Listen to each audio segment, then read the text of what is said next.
Assalamualaikum warahmatullahi wabarakatuh. Perkenalkan, nama saya Akbar Maulana dari Prodi PGMI. Di sini saya akan mempresentasikan hasil rangkuman saya yang berjudul Memaknai Moderasi Beragama. Langsung saja kita yang ke bagian pertama, yaitu latar belakang. Moderasi beragama adalah konsep yang diharapkan menjadi solusi bagi permasalahan kehidupan keragaman di Indonesia, namun konsep ini mendapat sambutan pro dan kontra dari halayak luas, dengan beberapa tuduhan bahwa moderasi beragama merupakan aliran baru dalam agama menjauhkan umat dari agamanya dan lainnya. Nah, di sini ada beberapa masalah yang saya temukan dari ini. Yang pertama itu ada kesimpang siuran pengertian moderasi beragama. Kedua, ketidaksamaan pemaknaan yang diberikan pada istilah tersebut. Terus ada kurangnya pengetahuan yang holistik terhadap konsep moderasi beragama. Dan juga tujuannya ada moderasi beragama itu jadi untuk menyajikan definisi yang jelas.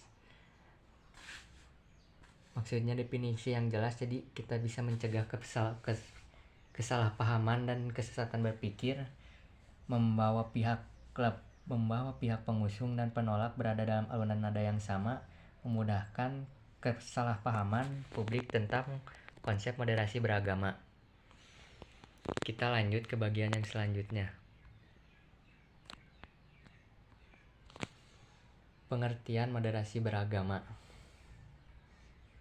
Moderasi beragama berasal dari bahasa Latin yaitu moderatio, yang berarti kesedangan, tidak lebih dan tidak kurang, alias ada di tengah-tengah.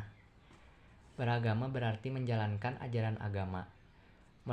Jadi intinya moderasi beragama adalah keseimbangan dalam menjalani agama, tidak berlebih-lebihan, ekstrim, dan bersikap adil, baik secara moral, watak, dan perbuatan dalam konteks kehidupan bersama.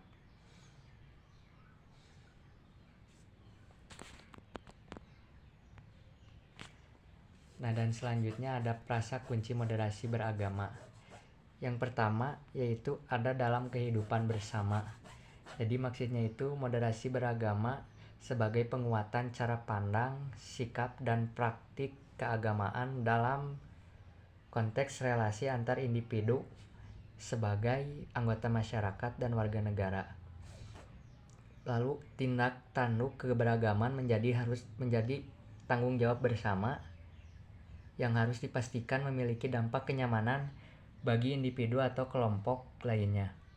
Nomor 2, mengejawantahkan esensi ajaran agama.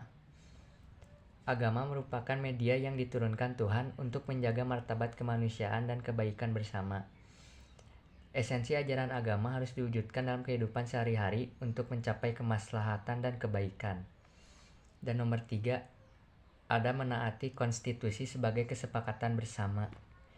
Tidak diperkenankan mengatasnamakan agama untuk menciderai konsensus nasional dalam ideologi Pancasila dan Konstitusi UUD 1945. Lalu Pancasila merupakan landasan bersama dan acuan bersama yang merupakan perjanjian luhur para pendiri bangsa dan mengikat seluruh warga negaranya. Nah, jadi pentingnya moderasi beragama itu yaitu menjadi tameng bagi umat beragama agar tidak jatuh kepada hal-hal yang bersifat berlebih-lebihan atau ekstrim. Maksudnya ekstrim itu jadi ekstrim ke kiri, condong ke kiri atau ke kanan. Ya, ibaratkan seperti itu. Terus ada kunci toleransi, kerukunan, dan perdamaian antar sesama warga negara dapat terjalin secara langgeng. Next, kita ke bagian yang berikutnya. Masih ada satu lagi, yaitu proses dinamis dan terus-menerus dalam kehidupan beragama dan bermasyarakat. Jadi penguatan moderasi beragama masih dipandang sebagai sebuah proses yang dinamis yang terus-menerus harus dilakukan dalam kehidupan beragama dan bermasyarakat. Nah, ini baru yang selanjutnya ada karakteristik moderasi beragama. Nah, di sini tuh prinsip dasarnya dibagi menjadi 2, yaitu adil dan berimbang. Yaitu adil itu menempatkan sesuatu secara proporsional pada tempat yang semestinya. sedangkan berimbang berada pada posisi tengah di antara dua kutub yang ekstrim itu. Dan terus indikator juga dibagi menjadi 4 bagian, yaitu komitmen kebersamaan, toleransi, anti kekerasan, dan adaptif terhadap budaya lokal. Nah, komitmen kebangsaan itu kesetiaan dalam menerima, menghormati, dan menjalankan konsensus kebangsaan Indonesia. Toleransi sikap saling menghargai, menghormati, dan mengakui realitas keberagaman yang ada. Terus anti kekerasan, yaitu menolak ekstremisme yang mengajak pada perusakan baik terhadap dirinya sendiri ataupun terhadap tatanan sosial. Adaptif terhadap budaya lokal, menerima dan menghargai tradisi dan budaya lokal dalam perilaku keagamaan. Nah, di sini juga ada tanda-tanda sikap ekstrim dalam beragama, yaitu fanatik pada suatu pendapat dan tidak mengakui pendapat-pendapat lain. Terus ada mewajibkan sesuatu yang tidak diwajibkan oleh agama, ya seperti kayak mabok contohnya, kayak, dan memperberat masalah keagamaan tidak pada tempatnya.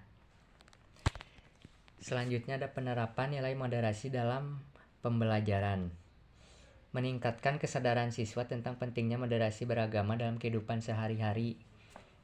Dan terus ada mengembangkan sikap toleransi, anti kekerasan, dan adaptif terhadap budaya lokal. Menerapkan prinsip dasar moderasi beragama dalam kegiatan pembelajaran seperti diskusi, debat, dan proyek kelompok.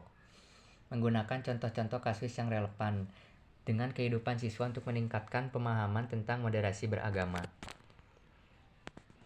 Dan kelebihan dan kekurangan, yaitu kelebihannya meningkatkan kesadaran siswa tentang pentingnya moderasi beragama, mengembangkan sikap toleransi dan anti kekerasan. Sedangkan kekurangannya memerlukan pemahaman yang mendalam tentang konsep moderasi beragama, memerlukan strategi pembelajaran yang efektif untuk meningkatkan kesadaran siswa.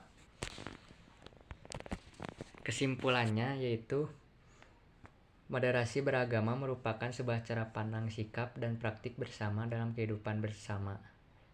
Dalam praktik beragama dalam kehidupan bersama, dengan cara mengejawantahkan esensi ajaran agama yang melindungi martabat kemanusiaan dan membangun kemaslahatan umum berlandasan prinsip adil, berimbang, dan menaati konstitusi sebagai kesepakatan bersama.